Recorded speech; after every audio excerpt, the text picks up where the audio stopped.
રાજ્યભરમાં વેચાતા પડીકા અંગે મોટો ખુલાસો થયો છે। બેરોકટોક વેચાતા પડીકા આરોગ્ય માટે જોખમી છે। છોટા ભીમ, ટાર્ઝન, બબલુ નામથી આ પડીકા વેચાઈ રહ્યા છે। આકર્ષક નામો પાછળ ગંભીર રોગોનો પડછાયો છે। અમદાવાદની જુદી જુદી શાળાઓ નજીકથી સેમ્પલ લેવામાં આવ્યા છે। લેબોરેટરીની તપાસમાં તમામ સેમ્પલ ફેલ થયા છે। સરકારી ગાઈડલાઈન મુજબ સેમ્પલ્સ ચકાસવામાં આવ્યા છે। પ્રતિષ્ઠિત CERC લેબોરેટરીમાં તપાસ કરવામાં આવી છે। સરકારના ન્યુટ્રિશનના માપદંડ પર બધા જ સેમ્પલ ફેલ થયા છે। પડીકાથી ગંભીર બીમારીઓ થવાનો પણ ખતરો વધારે રહે છે। પડીકામાં સોલ્ટ ફેટનું અધધ પ્રમાણ હોવાનું ખુલ્યું છે। પેકેટમાં નિયમ મર્યાદા કરતાં 3 થી 5 ગણું સોલ્ટ અને ફેટ છે। ત્યારે આવા પડીકાથી બાળકોને બીપી, હાર્ટ એટેકનું જોખમ રહે છે। પડીકાઓને લઈને તબીબોએ માતા પિતાને પણ ચેતવ્યા છે। વધુ વિગતો સાથે એસોસિએટ એડિટર ધર્મેશ વૈદ્ય આપણી સાથે જોડાઈ ગયા છે। ધર્મેશ, આ પડીકા કે જે બાળકો ખુલ્લેઆમ વેચાતા હોય છે એટલે તે ખરીદીને ખાતા હોય છે, પણ આ પડીકા જે છે એ એમને જોખમી બીમારીઓ થવાનો પણ એમાં ભય રહેલો છે।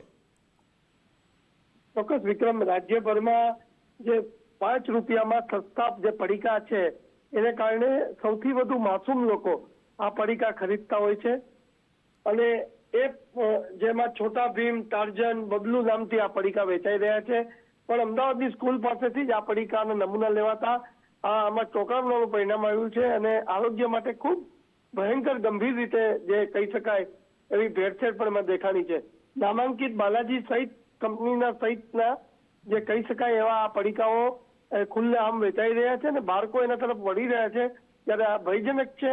ખુદ જે બાળકોના ડોક્ટરો છે એ પણ ચેતવી રહ્યા છે કે જે આ નમૂના ફેલ થયા છે ને એમાં જે વિગત આવી છે એ એકદમ ચોંકાવનારી છે, જે આરોગ્ય માટે ખૂબ ખતરનાક કહી શકાય એવા 5 રૂપિયાના પડીકા જે લોકો ખાતા હોય છે એની સામે આ કાર્યવાહી થઈ છે। પણ આ કાર્યવાહી માત્ર 1-2 દિવસ પૂરતી નહીં પણ સમગ્ર ગુજરાતમાં, મહાનગરમાં કે ગામડાઓમાં થવી જોઈએ, કારણ કે આ માસૂમોના જીવનનો સવાલ છે।